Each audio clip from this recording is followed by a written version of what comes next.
This is a Now It Can Be Told story. 4:25 in the Mediterranean on the afternoon of November the 25th, 1941.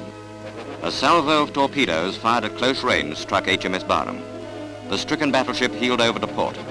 Within 4 minutes of being hit, her after magazine blew up. She sank with a loss of 859 lives.